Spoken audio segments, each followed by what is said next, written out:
Imagine isso. Você está diante de uma oportunidade que esperou a vida inteira. Seu coração acelera. Sua mente vislumbra o futuro promissor. As possibilidades se abrem como portas douradas diante de você. E ainda assim, sem entender como, você recua. Uma desculpa plausível surge. Falta de tempo, medo do fracasso ou talvez, simplesmente, não é o momento certo. Mas no fundo, você sabe, você sente. Não foi o mundo que te impediu, não foram os outros, não foi o destino, foi você. De novo, por que você faz isso? Por que quando está à beira de atravessar a ponte que separa quem você é de quem poderia ser, você vira as costas e volta para o mesmo terreno familiar e estéril? Essa é a tragédia silenciosa e universal. A sabotagem não acontece em voz alta, não se anuncia com clarins, não exige justificativas complexas. Ela se instala como um hábito, como um sussurro confortável, como uma resistência invisível, mas devastadora. E então você se pergunta: sou fraco? Covarde? Ou existe algo mais profundo, mais obscuro, moldando minhas escolhas antes mesmo que eu perceba? Carl Jung, o arquétipo do explorador da alma humana, alertou: até que você torne o inconsciente consciente, ele dirigirá sua vida e você o chamará de destino. E se for isso? E se o que você chama de falta de disciplina ou azar for na verdade uma força oculta, profundamente enraizada em sua psique, operando silenciosamente, traçando linhas invisíveis que limitam sua liberdade e sabotam sua ascensão? A sabotagem, então, não seria um defeito de caráter, mas uma necessidade psíquica? Imagine que dentro de você existam partes renegadas, fragmentos esquecidos, aspectos dolorosos que um dia foram negados, reprimidos, empurrados para as profundezas do inconsciente. Essas partes, embora ocultas, não desapareceram. Elas se tornaram a sombra, o conceito que Jung tanto estudou. E de lá, do subsolo da alma, elas puxam suas cordas, sabotam seus sonhos, impedem seu florescimento. O mais perturbador? Essas partes não te odeiam. Elas acham que estão te protegendo? Sim, protegendo você do risco, do fracasso, da dor que talvez você nem consiga mais nomear, mas que sua psique nunca esqueceu. Assim, cada vez que surge uma chance de mudar, de crescer, de amar ou de conquistar algo significativo, essa força subterrânea sussurra: não. E você ouve, sem perceber. Então você constrói justificativas, cria argumentos racionais, acredita sinceramente que está tomando uma decisão lógica. Não vê que, no fundo, não é você quem está no controle, mas um conjunto de padrões inconscientes que operam no modo automático. O paradoxo é cruel.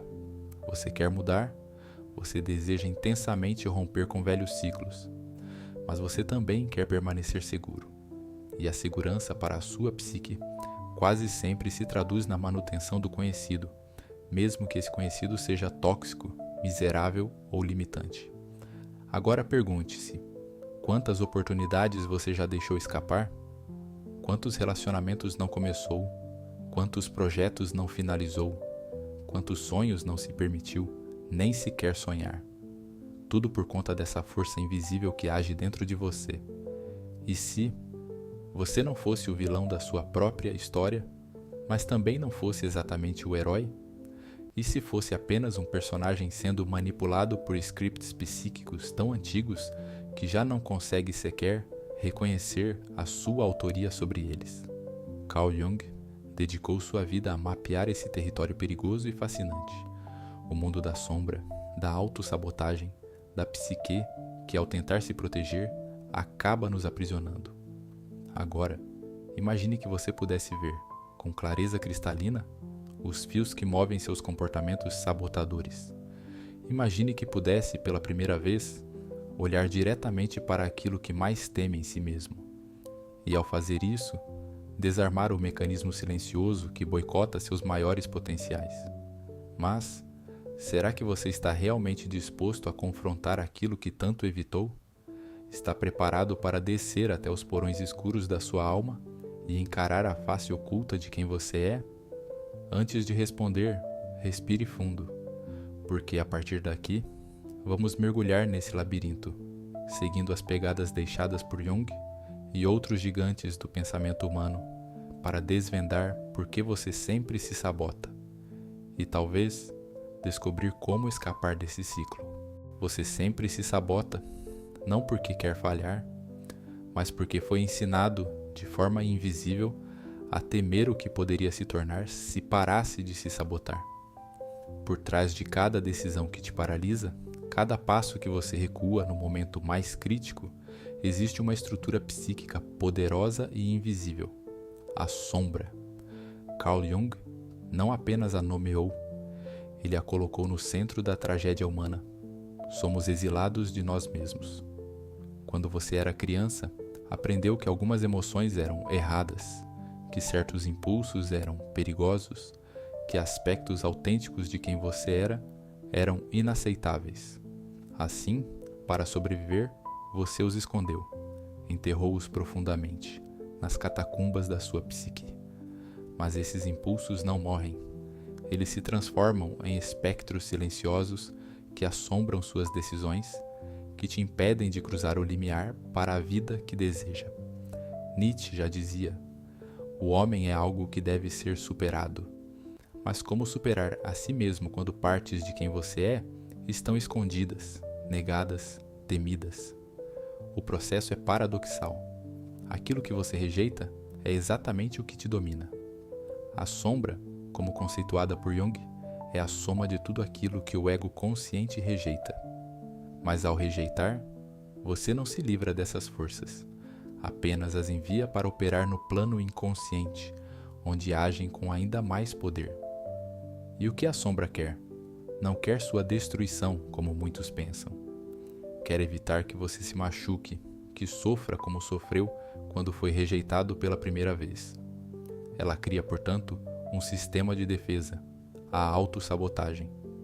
Se você sempre fracassa antes mesmo de tentar plenamente, nunca terá que experimentar a dor de falhar após ter se entregado por completo.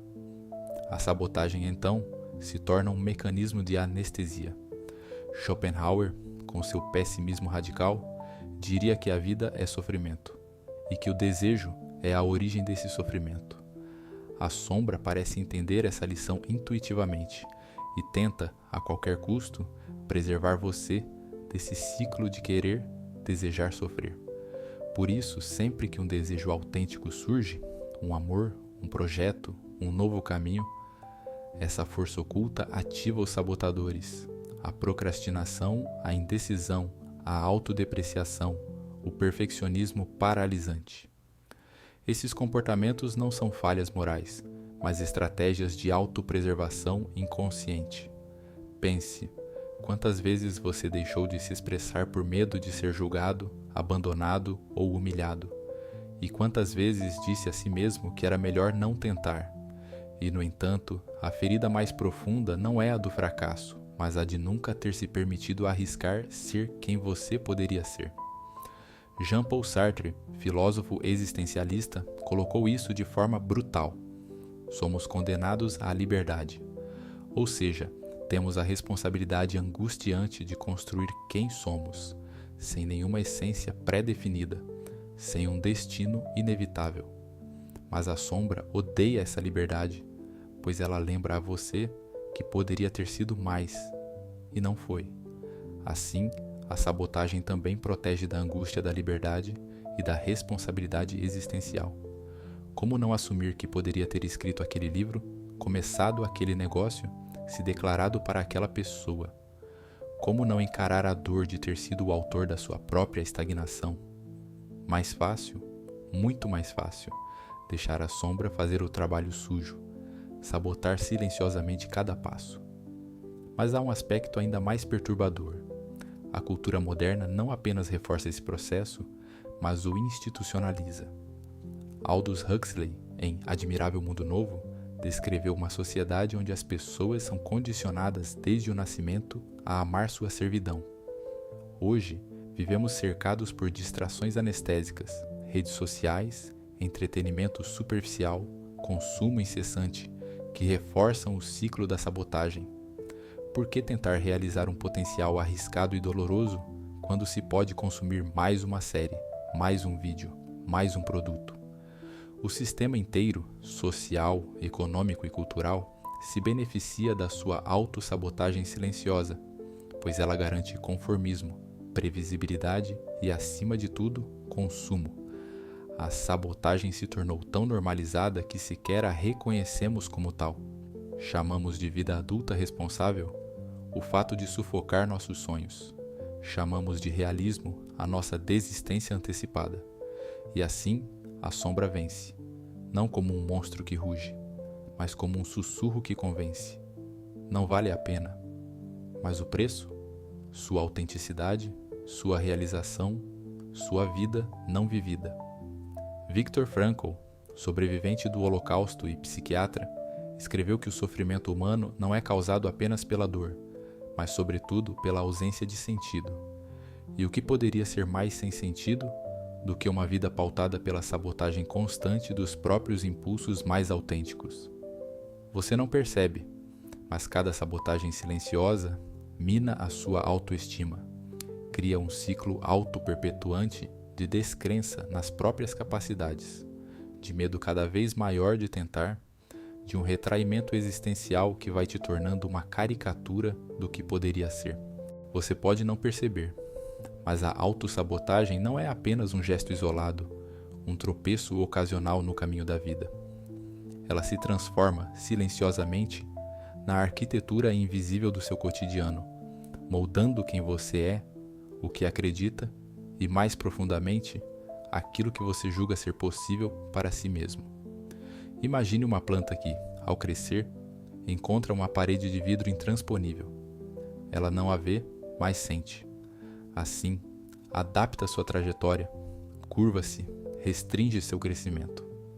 Eventualmente, ela não tenta mais romper ou buscar outro caminho. Simplesmente se conforma com o espaço estreito que lhe foi imposto. A sabotagem opera da mesma forma. Cada vez que você recua, que deixa de avançar, você reforça a narrativa silenciosa de que não pode, não merece ou não é capaz. A consequência mais trágica disso não é o fracasso aparente, mas a formação de uma identidade sabotadora.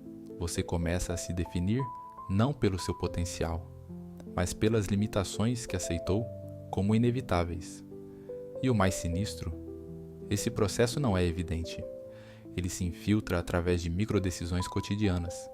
Aquela oportunidade que você ignora por não estar preparado. O convite recusado por não ser o momento. O projeto abandonado ao primeiro obstáculo, pois não sou bom o suficiente. Cada um desses gestos parece banal, mas juntos formam uma tapeçaria existencial que define o tamanho e o formato da sua vida. E aqui reside um dos paradoxos mais cruéis.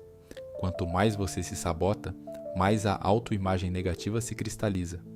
E quanto mais essa autoimagem se consolida, mais você se sabota. Um ciclo, um cárcere sem muros, mas cujas grades são forjadas com as crenças que você repete a si mesmo dia após dia. A neurociência hoje confirma o que Jung intuía. O cérebro humano é altamente plástico. Cada escolha, cada padrão repetido, fortalece determinados circuitos neurais, criando trilhas automáticas de comportamento.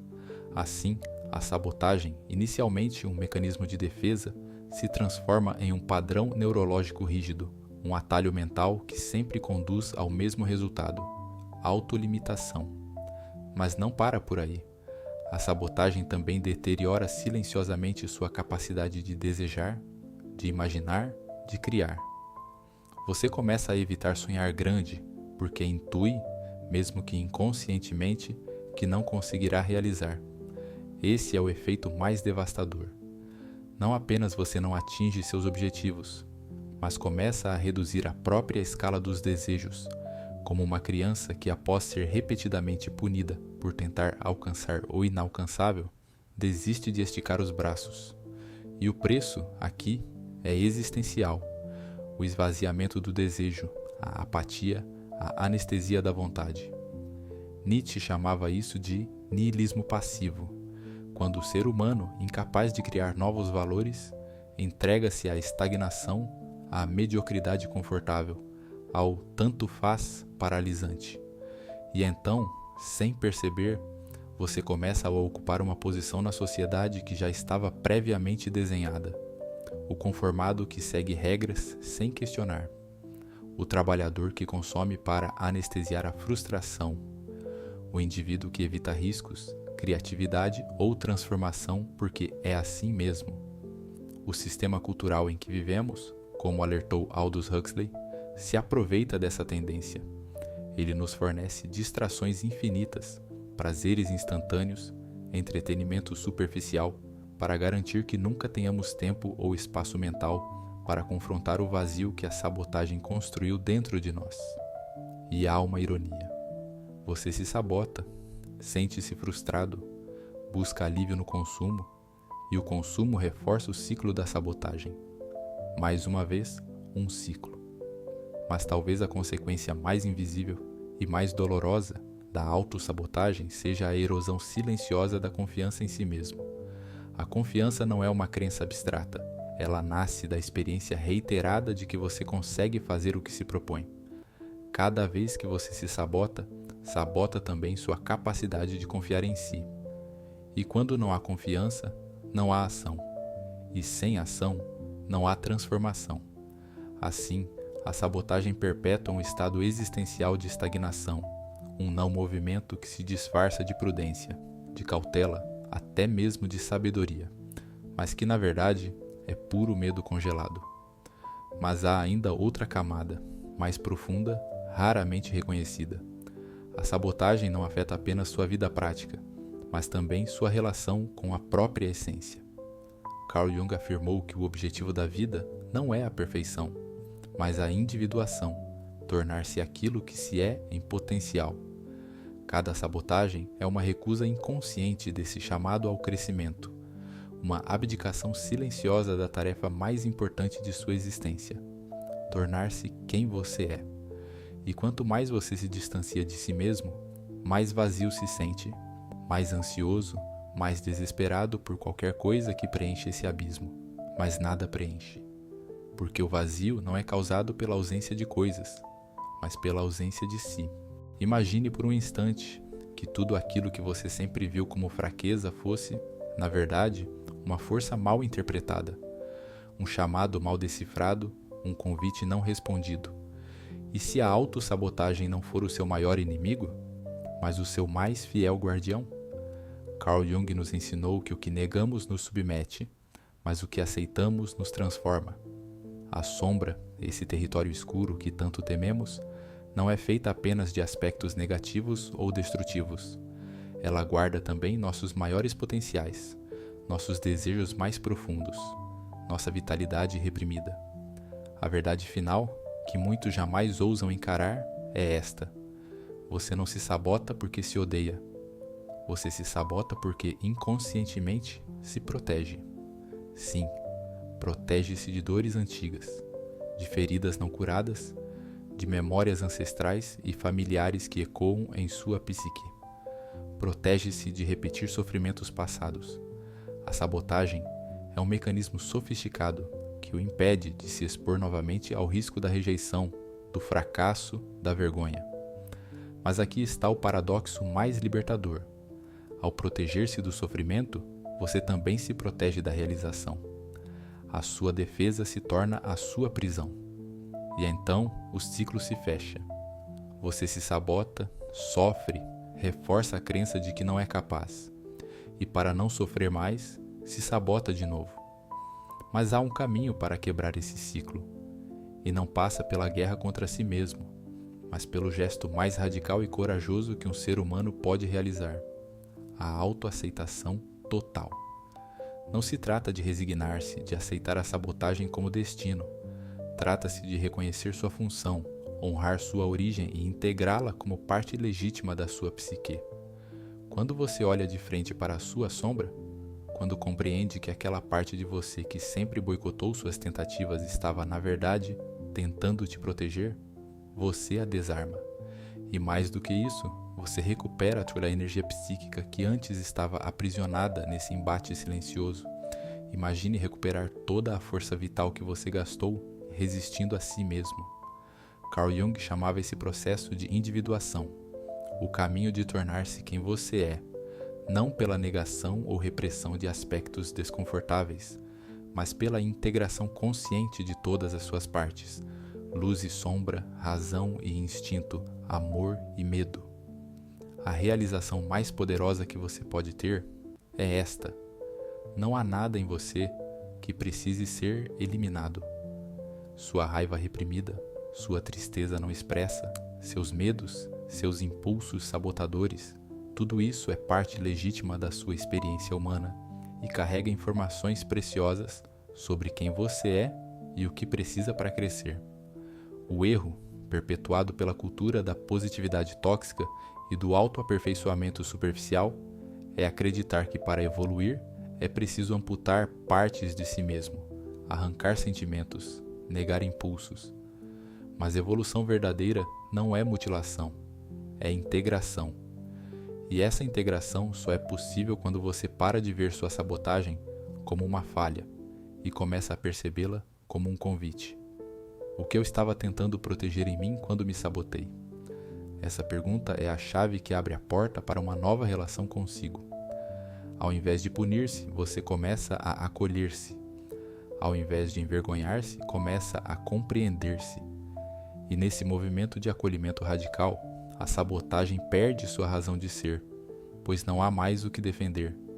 Você se torna inteiro, você se torna consciente. Viktor Frankl dizia que entre o estímulo e a resposta existe um espaço, e nesse espaço reside a liberdade.